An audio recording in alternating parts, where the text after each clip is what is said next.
questions and answers. Caylor, are you going to facilitate? And just as a reminder, just for our KU audience, can you guys repeat any questions that are out there? So we'll start in the back. Real quick, you say something about the CCA and Sheriff Joseph Arpaio and his relation? The question was about CCA in relationship to Joe Arpaio, who's the sheriff in Arizona who has, he's pretty infamous. He puts prisoners in tent jails. He spends less, he says this, less on his dog food than he spends on prisoners. Spends like 36 cents for every prisoner's food per day. And he's an evil son of a bitch. And he's also got quite a relationship with the Corrections Corporation of America. So, I mean, that's kind of the worst extreme example is Arizona has been pretty much at the lead in terms of privatizing. There's a number of states that are, Texas has the most private facilities. I think Arizona's like 3rd or 4th on the list. There's Florida. I mean, they're mostly, the Southwest has been heavily privatized. And, you know, when you have a profit for prisoner type of mentality, I think the worst extreme is someone like Sheriff Arpaio, who really does treat prisoners there like dogs. I mean, actually, he treats them worse than he treats his dogs. He's proud of that. And yet he still has a job, so. Yeah. He's democratically elected? Democratically elected, sure. Yeah. Another question? So, I read a book recently by a feminist scholar. I'm afraid I don't remember her name, but it argued that the foundations for the prison industrial complex are already being laid in public schools, and that many developments within public schools are contributing to this whole phenomenon.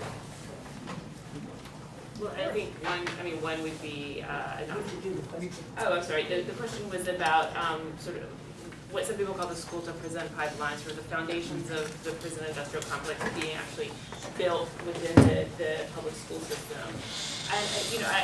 This is the first thing that comes to mind, and that is the sort of increased surveillance within the school systems that has been happening with metal detectors and security guards on campuses, and so there's an increasing level of surveillance and sort of a security apparatus within the school system. Some school systems have their own police officers attached to them, or just attached to the actual school itself.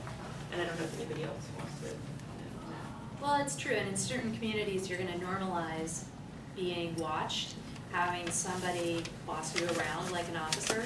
And, you know, in the communities where that's happening more, I imagine there are probably more communities of color than, you know, your suburban white upper middle class communities. So, I mean, that is where we're moving, is normalizing, like prison blues, normalizing fashion made in prison, normalizing even TV shows about prison. I mean, it is becoming a normalized experience for a lot of communities, some communities much more than others, and school is just one reflection of that. There's another hand in the middle. Yeah.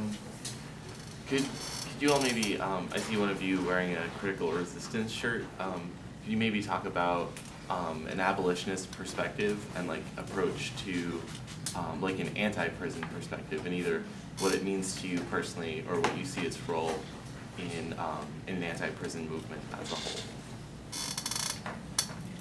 Well, Caylor and I were both at CR10. I don't know if you other two ladies were in that. CR10 is the critical resistance organization that celebrate their 10th anniversary in September 2008 with a big meeting in Oakland, California. And one says to abolish all prisons.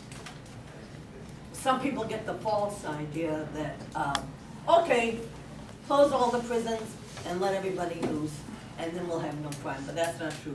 Caylor, you want to carry on from there? I'm tossing it to you. Well, so the organization that I work for here in Oregon is not abolitionists, but I think in the abolitionist idea is that, you know, with systems like the prison industrial complex that are rooted in white supremacy, that really, you know, it's not about crime, right? It's about policing communities, and it's about control, social control.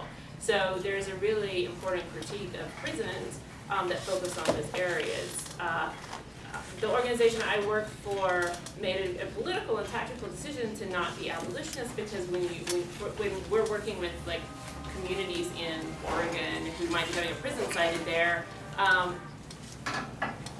coming at somebody with that first, and I can't articulate it as well. Like, Critical Resistance does a wonderful job. I encourage you to go to their website, criticalresistance.org, and I'm not going to be talking about it the way that they would.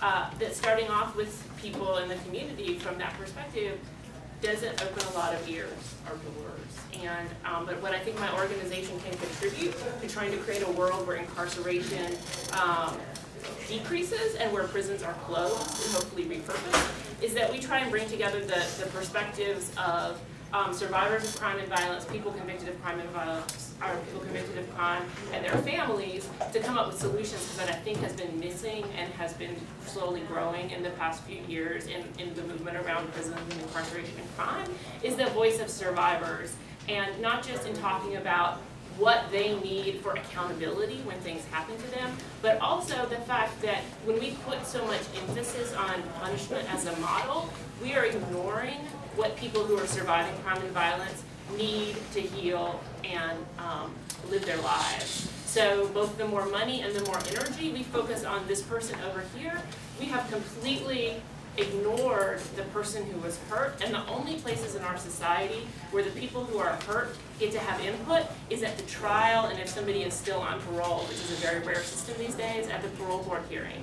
We don't listen to the people in our communities who have been hurt by crime. We actually we see them on the nightly news sometimes, but we really just want to avoid it because we want to avoid whatever is connected with us or whatever we fear that happened to that person. We don't want to look at them, and we don't listen to them, and we don't provide resources to meet their needs, and that's tied into this prison industrial complex, because we focus on punishment, revenge.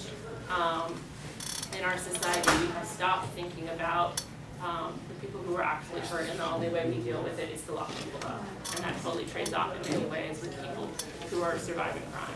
Yeah, I'd recommend that you look at a book called The Time When the Prisoners Ran Walpole in Walpole, Massachusetts. It's a book by Jamie Bessenel, and it tells about a time when the prisoners sort of change things, and it's kind of the roots of how critical resistance or the abolition movement to abolish prisons was started. You get a lot of information there if this is subject to industry. That's what I recommend reading.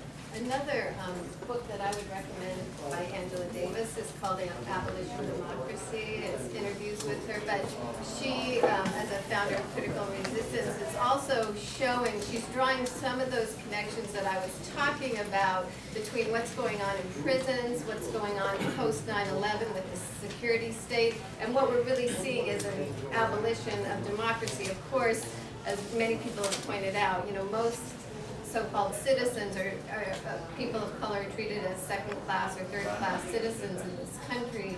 But I mean, we really need to think about how abolition and how the prison and detention policies are really abolishing the gains, the democratic gains we have made in this country and people have made, and how we're sort of moving backward on those, I would say.